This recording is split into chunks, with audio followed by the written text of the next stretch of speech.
päevast kõigile kuulajatele. Me oleme täna eetris moeturunduse episood 6 ja täna heidame pilgu Eesti ehtetööstusesse. Ja mul on siin üks eriline külaline minuga, kelle brändist me natuke räägime ja kes on üldse Eesti maastikul üks uus tulija. Minuga on täna siis Viktorija Domarkaite brändiga QVIIN ja kohe selgub, kuidas tal siis sellel maastikul läinud on. So hello and welcome to our next episode. First of all, I'd like to know how did you start the brand and what's your professional background in general? I started basically by going and studying at ECA, Art Academy in Estonia. Came from Lithuania and it just seemed like a better choice, stronger place, stronger school, stronger academy, and then I just studied here. And from jewelry, I went more into performing arts and exhibition making. And after that, with the QVIIN, there were like attempts of doing jewelry as something pretty for myself, time to time, and then I would just leave it be. I would make some kind of series of, I don't know, rings or earrings, sell them for a few years, and I would have like, it would be done for me. That's it. Like I didn't want to continue. And with QVIIN, I finally decided that after working for Soma Jewelry, after helping a little bit the Sigrid Kuus Jewelry, like all this bowl of jewelers in Estonia, that everyone knows each other, I decided that it's time to make my own brand that would not be only flowers and rainbows like some jewelers have, and to really make sort of an impact. I wanted to make females beautiful and confident just by how they are and who they are. And I thought jewelry could be one of those things that sort of work as a reminder of that you are the queen, you are the person that you stand by and stand off or because of. And that's how QVIIN came to be a thing. Okay, that's interesting. So you went to the Estonian Academy of Arts, ECA. Right. So how did you find this experience? How were the teachers there and the other people, fellow people studying? The place was amazing. Coming as a young student, like I was 18 when I started my bachelor's and then continued on master's. And right now, a lot of things have improved because they're actually teaching more technical side of making. Otherwise, you would have to make yourself up a project of some kind to learn some new techniques. Otherwise, there wouldn't be like any reason for actually like learning them. And it was interesting. It was very concept based. It was very dark. Whatever jewelry you make, if it is black, it would look better.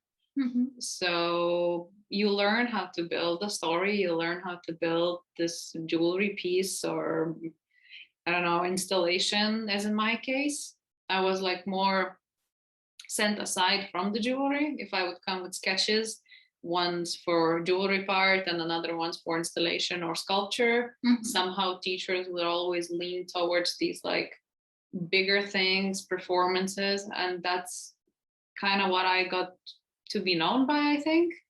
That it was a normal thing that Viktorija is doing performance. It includes some kind of conceptual jewelry, but she does performance.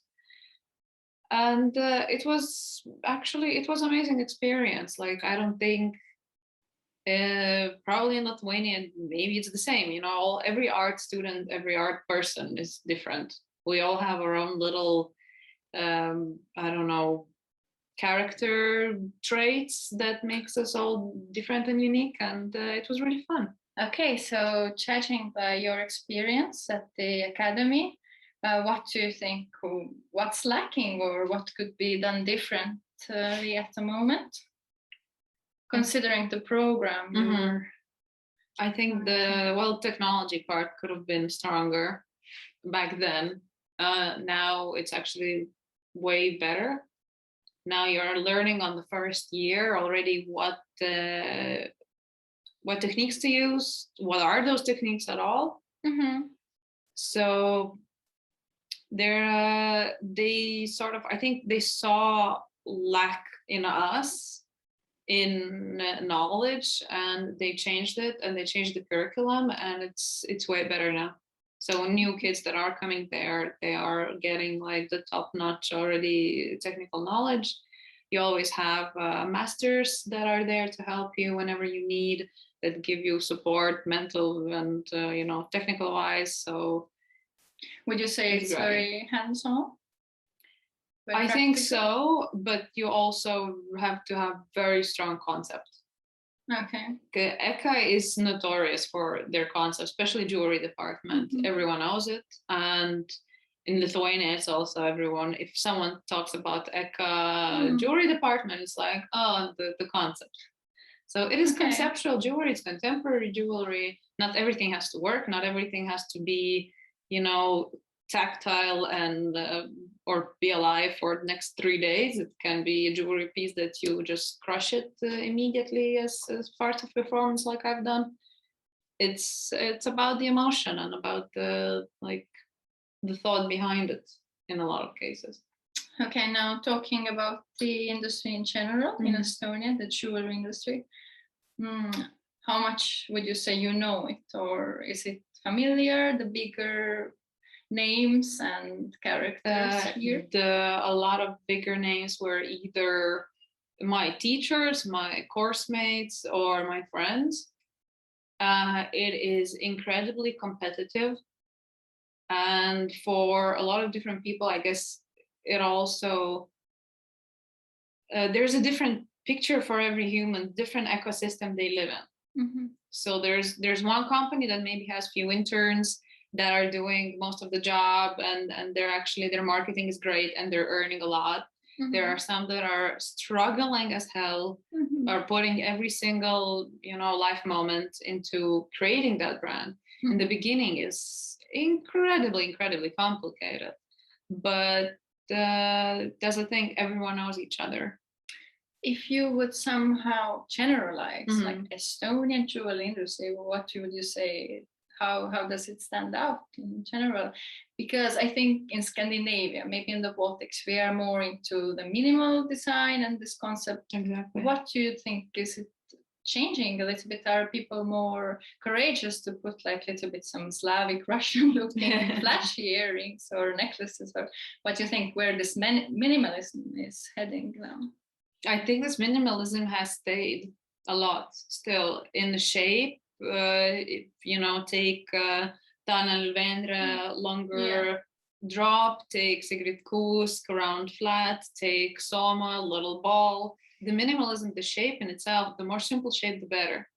At least for Estonians and Estonian females. Right now, there's more movement and change towards the colors, the materials, and the appearance of the thing. There's tons of colors that are popping out, and people are actually not scared of using them. So that's what you witnessed. Yeah, there's different, let's say the same, someone is using plush, which is textile. Tanel is spraying pieces and covering them in his magical dust. And everyone's making up, maybe not from zero, but they're using some kind of material in a way that they found it new. Okay, but what inspires you? Is it the materials itself, or you first want to create a story around, where do you begin actually? Because jewelry making, people who really don't know, I would also think, what the hell, I'm gonna take a piece of it and just start. Exactly. Or how does the process work? For me, process worked on elimination method, sort of, because I tried a lot of different things. I was checking what's sustainable, what's not, what not to use because it's already being used currently by some other known jeweler in Estonia. And it very narrows down the possibilities you can do. The material has to not break. It has to go for years and years without changes, without getting yellow, without, if it's like epoxy or a resin, which is semi-glue, if it's silicone, it cannot go yellowish. There's a lot of things that you have to consider ahead. And one thing I never wanted to do was to make earrings from silver, which is what I'm doing. Okay, so how did that happen? That happened literally because there was everything else didn't give enough visual satisfaction. And then I made few shapes. I took some kind of random baking sheet. I cut it into pieces just to make models out of it. And it was aluminum, so it's easy to bend and do whatever. And I started making shapes for a trip because I thought I'm going trip to Croatia. It's amazing nature, would be great time to do marketing material, photo shoots, things like that. And I made 4 different earrings, metal, some extra, whatever, epoxy, different things. And I saw what worked, and it was the silver one. And then I listened to the people and the feedback that I got from social media and friends or course mates. And then I decided to continue with it, make more shapes that would be more scaled down, because my first earring was like massive, just one silver roll. Okay. And I decided to go to market and see what happens, like Christmas market in Eka, and get feedback from actual people to see what females are interested in and what they're not. Yeah, well, tell us more about the creative process, because obviously you're a creative artsy person.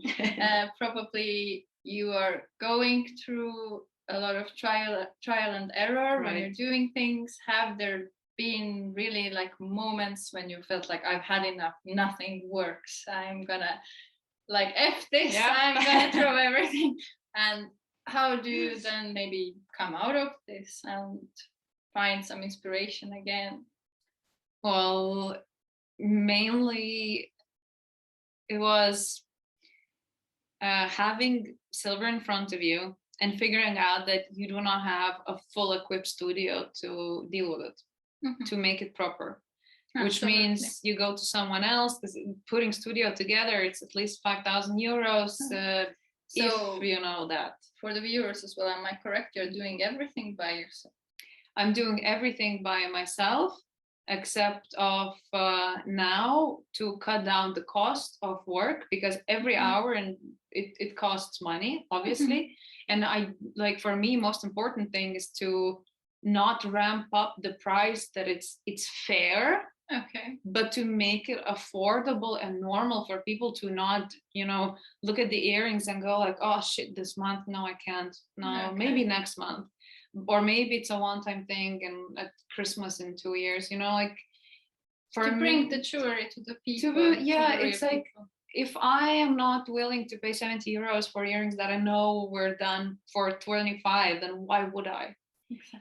And a lot of times, if you go through jewelry fairs and you see it, you're like, the fucking cost of this is 5 euros and you're selling it for 80. Like, how do you not feel bad about it?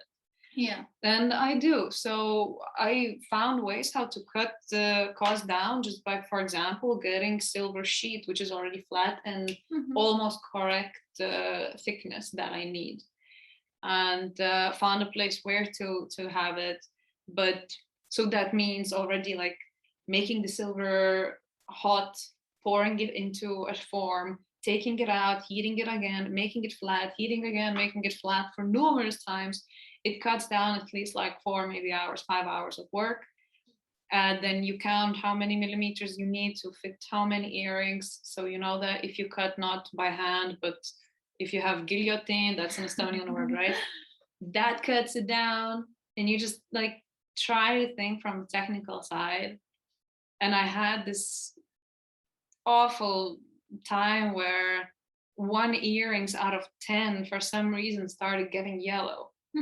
And technically it's a normal tarnishing process. Okay, but what it means in the industry for the people who don't know anything about it. It's just getting yellow. Okay. So from air, from perfume, if you keep your earrings on a cupboard that sun always goes, like things like that, you shouldn't put it in sauna. And every chemical disbalance or temperature disbalance is causing this tarnishing, silver to be yellow. It's easier to get rid of it if your earrings are done in, I don't know, super big factory. You have machines, you have lots of chemicals, everything is done in like huge amounts and big precision. And then it's fine. But even those sometimes get yellow. So when these ones did, I literally started going after people that I know for sure had my earrings and one by one asking how many times they're wearing it, where are they keeping it mostly? Is it in box? Is it out of box? Is it in the shower room? Is it, any other earrings are touching it or not? And all the other ones were totally fine. And I couldn't understand why this one pair. And now I'm sort of coming to conclusion that it was IKEA velour, like a soft textile from IKEA cupboard. Earring was always open and it was together with accessories, which means there can be copper, mixed metals, all kinds of different things, plastics, and probably could be that this one plate of silver that I got to lower the cost, maybe they made some, they put more copper, for example, into silver because you have to mix it. Silver by itself is incredibly soft. So you have to add tiny bit percent of copper inside to make it hard. And so you could actually make like rings and earrings and things like that. Maybe they overdid it. Yeah, but absolutely. Yeah, this is the time when I was like, fuck this, like, I don't want to. Absolutely. So going back to the issue of sustainability that you already said you had in mind. Once you create a piece, you have to think like how long it lasts and how long the end wearer can go with it. And so let's speak about the scrap materials, or like how's the waste solution targeted or used like in your practice? Do you throw everything away, or how do you? No, in my practice so far, I'm using material in such a way that there would be almost near to no scrap at all. There one section, teeny tiny corner on like top of an earring, and even that, if it is sanded off or polished off, all of this is getting collected, and later in the future it can be, this is one good thing with silver, you can always remelt it. Okay, so basically none at all. If in jewelry making a brand is saying yes, I'm zero waste, so what does it actually mean? I don't think anyone can be zero waste. Okay, or it's just greenwashing. But you see, like even the box, if I get a sticker for my for boxes, if I want to put the logo, there's gonna be a little paper that's left after the sticker is put on the box. Yeah, so let's talk about the material itself that goes. So in that case, like you can't go fully zero. But if instead of this is another headache of sending things out, you need envelopes that would keep your jewelry together, you need boxes, and then that they would not get damaged, you need extra material.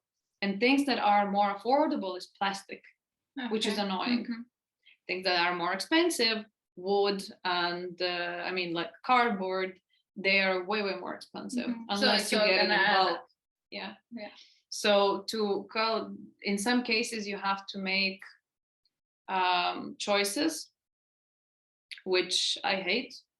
And in the future, when the company grows bigger, you can always invest those extra 3,000 and get yourself, I don't know, like few 100,000 paper, cardboard, packaging that you know you're doing good for the planet. And that's like a future vision when you're planning to go you have bigger. to invest a lot of money to cut the cost down. You have to invest a lot. And if you are a one-man show, doing jewelry in your bedroom, exactly, on a kitchen table, then it's that's always fun, because I like the starting process. Like, I started my brand from the bedroom. Also, so you're coming from Lithuania, Baltic region.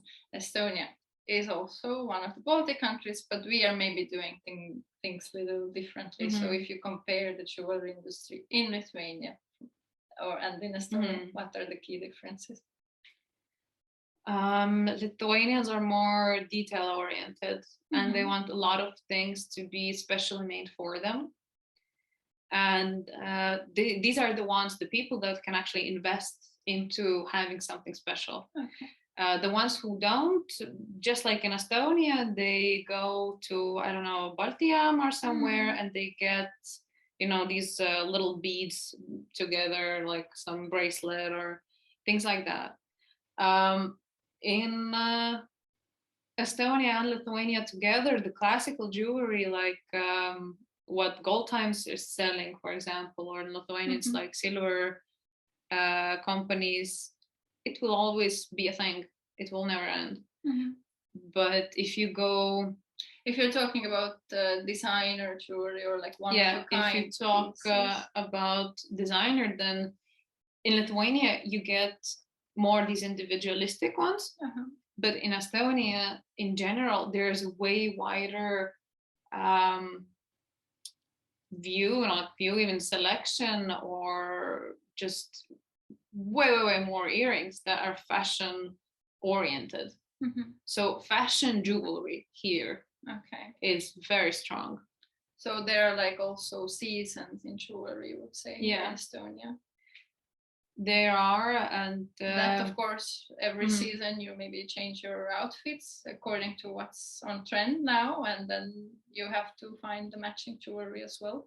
You do, and some jewelers, well, technically every jeweler should have this like winter one, summer one.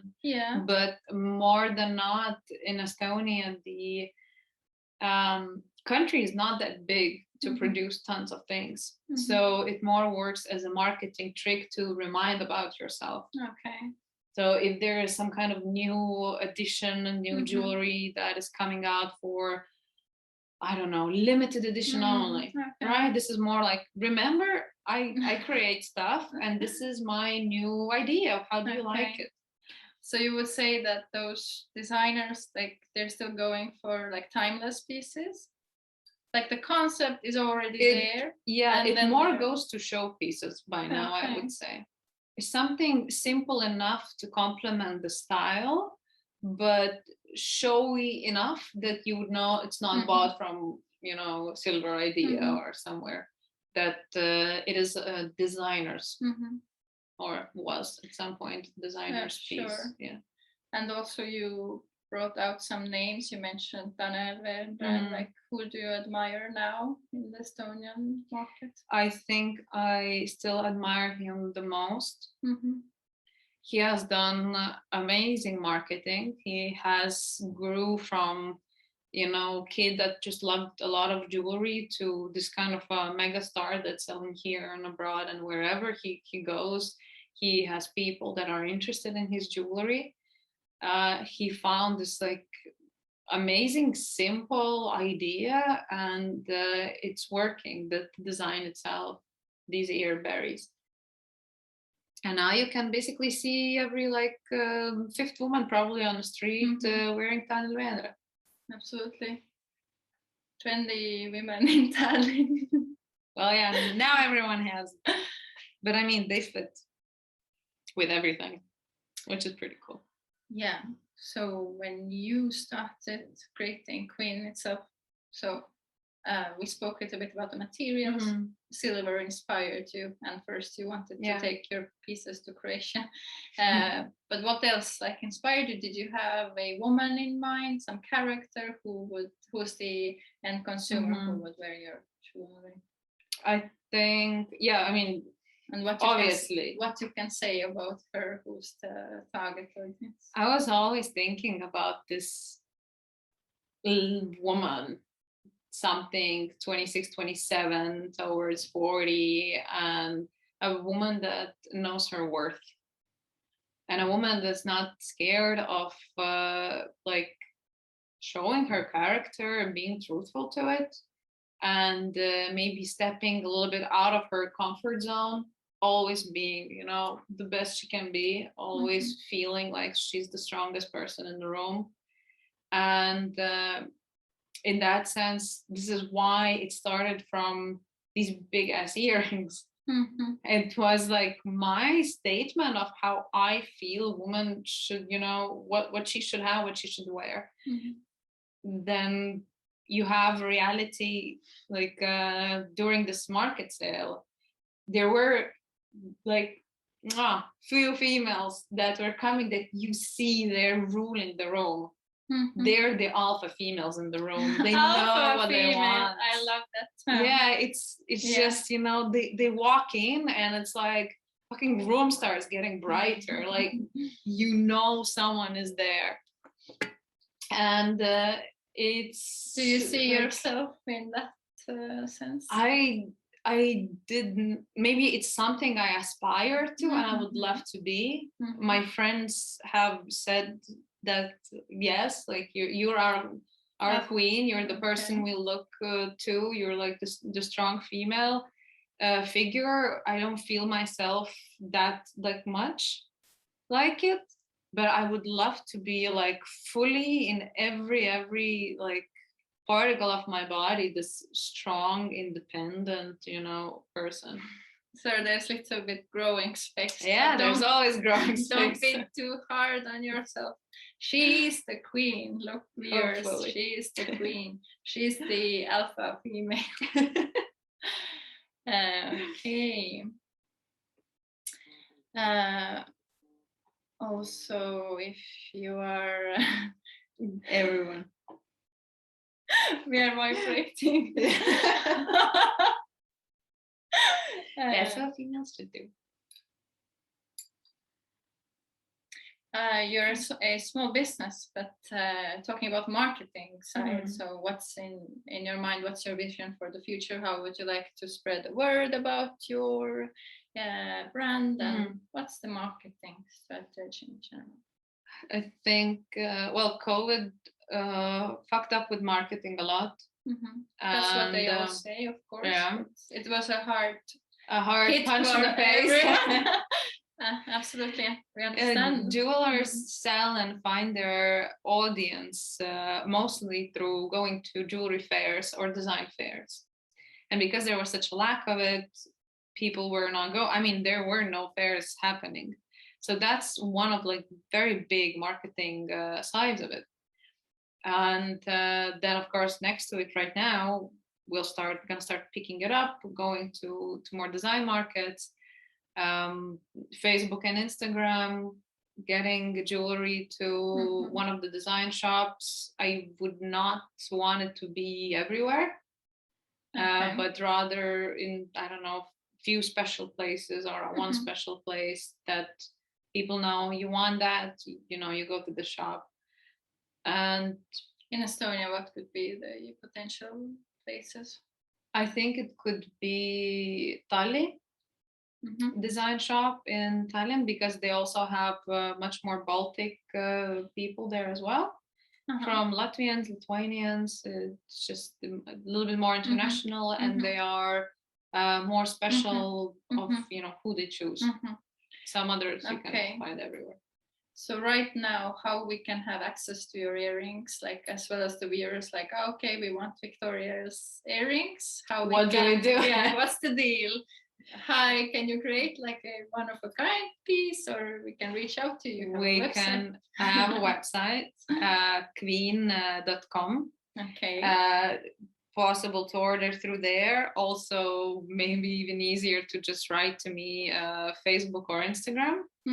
I've done one-of-a-kind pieces also, because there's just some females that want to be special more than others, which is very cool. Like if you know, they saw an earring and they're like, I want that. I'm like, I'm not producing that. I only had 2 pieces made. Yeah. And that was it. And they're like, okay, could you?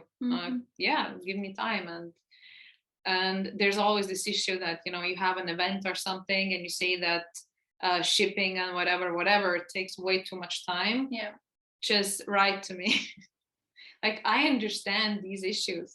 We're females. We all know the issue when you're like, oh, the Zara dress is amazing, but it's not going to be here for the next 2 weeks. Yes. So just write, we'll figure it out, move schedule, work through night. It's fine if it makes female feel great. Or if husband wants to give a gift, we've done plenty of those also, where guy just sends a picture, says what person, what the female likes more, or what she has in her jewelry box. Yeah. And we make selection that would actually fit her personality, wearing style, and, you know, everyday style. And so at the moment you have clients in Estonia, Lithuania. Yeah. Are they more international, or that's the future vision? Right now it's around Baltics, where I can very easily bring it to them or, you know, ship it to them to be fully sure that everything's okay. There are new designs now that are being worn by a few people to see the wearing as well. So there's gonna be like new things coming up. But mostly, you know, some earrings, of course, leave to other countries with the people. Yeah. And that's also super cool. But right now, Baltics would be enough for a beginning.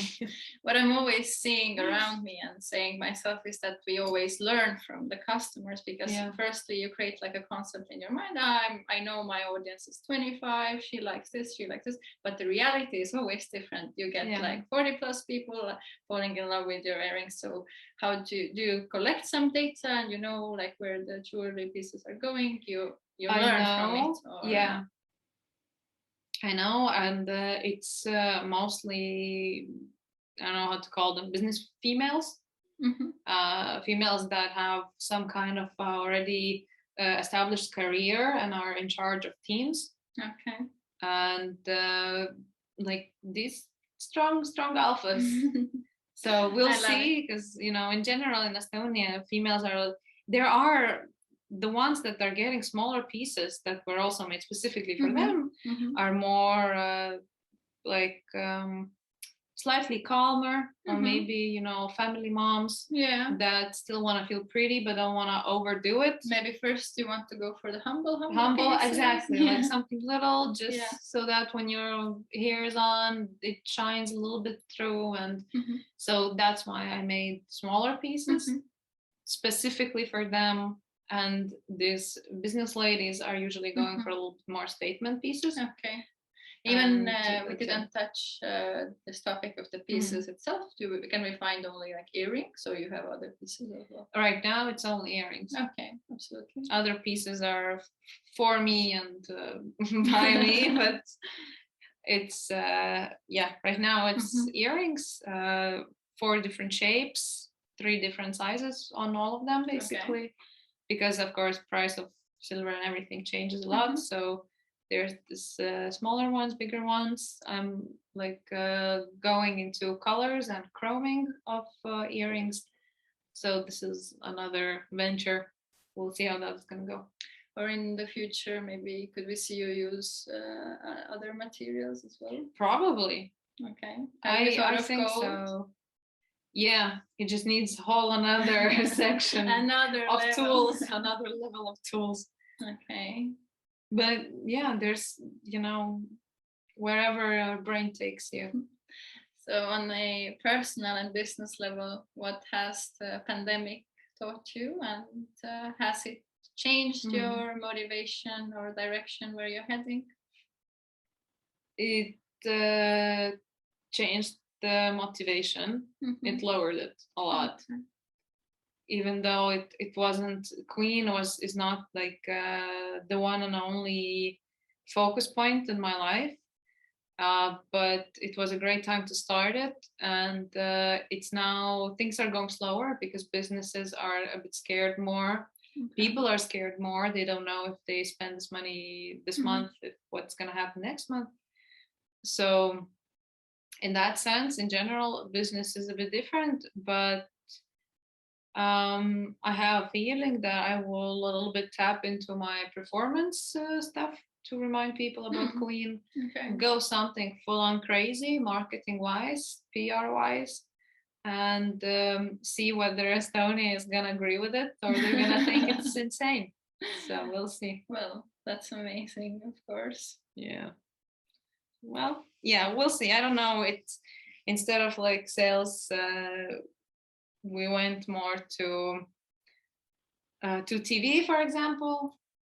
We had this, I think it was TV3, if I'm not mistaken. Oh my God, my brain is like seizing. Okay. But we had like a few TV hosts wearing the earrings. So it's a bit just different. So was it you who got in touch with them?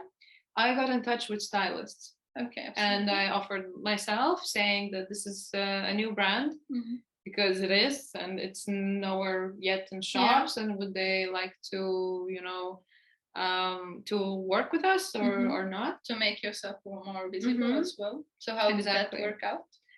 It was great. We were on TV. We were on helping out also one new singer to do her album. Well, not to do, she did the album. We were the earrings that she had for a photo shoot. So it's interesting new experiences for us as well as for them, I assume. And it's super fun to see, what fits who and how people look and get the feedback that they're humbled of wearing the earrings and they feel the energy coming with them as well. So it was really fun, really interesting. So like small brands like you, what would you say? What are the good like marketing strategies for a beginner? It's extremely competitive and it's extremely competitive. What's your one advice? Like where should they start?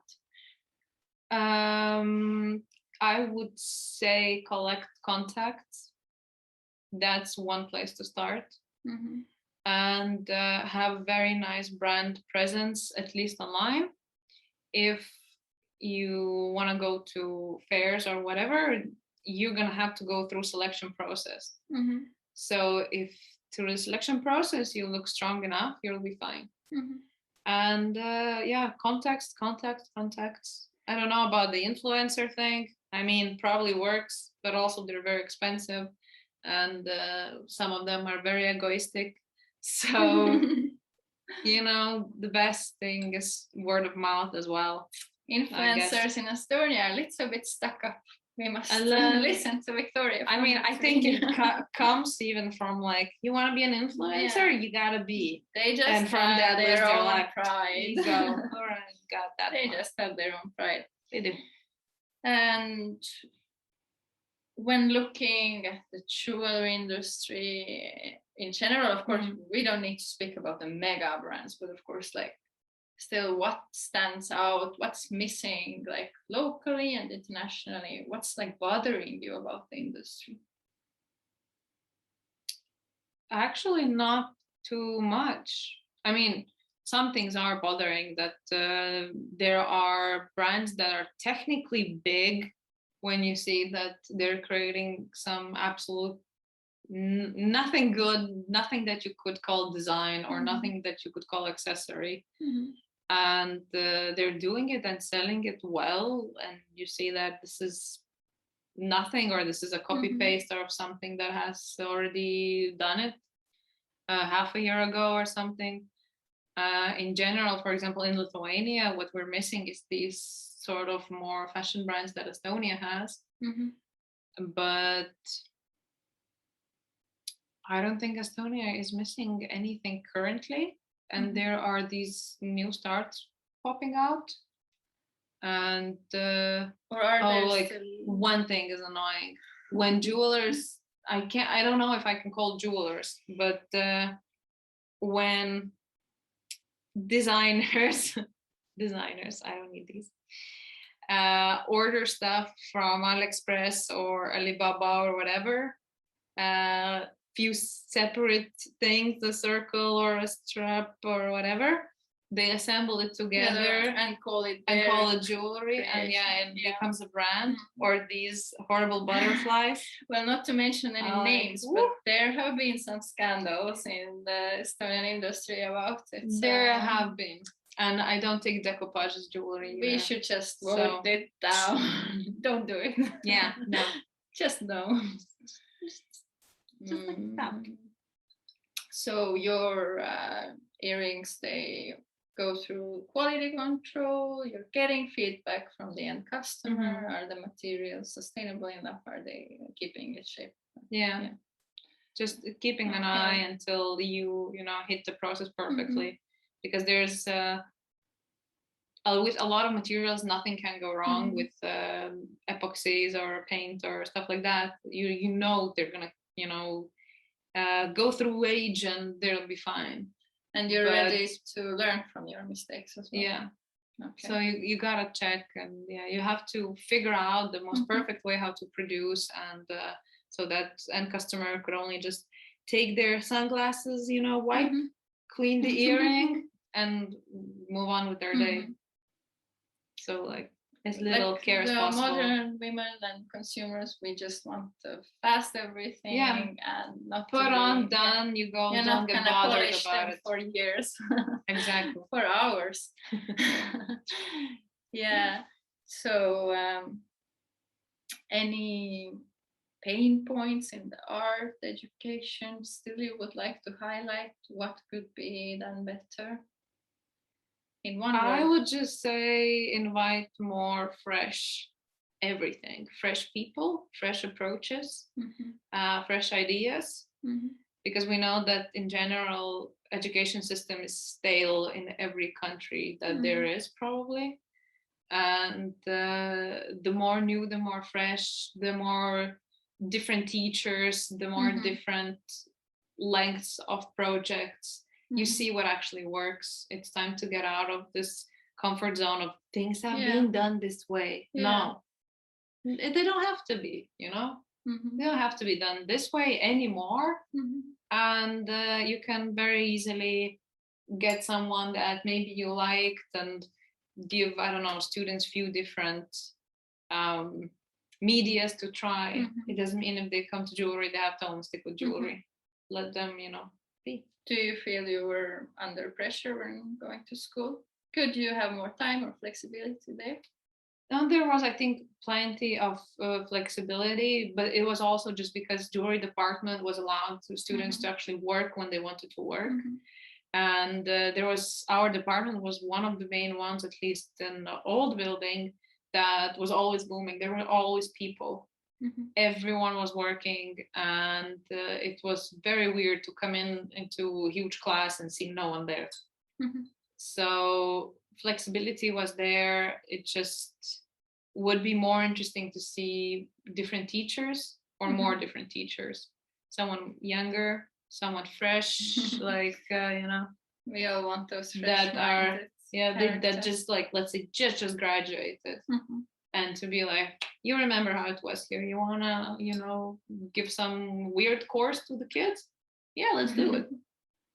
So just like, let's look for like ahead a little bit more.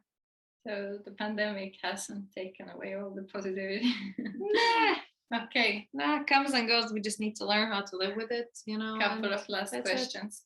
QVIIN in one word. Rebel. Viktorija in one word. That's a good question.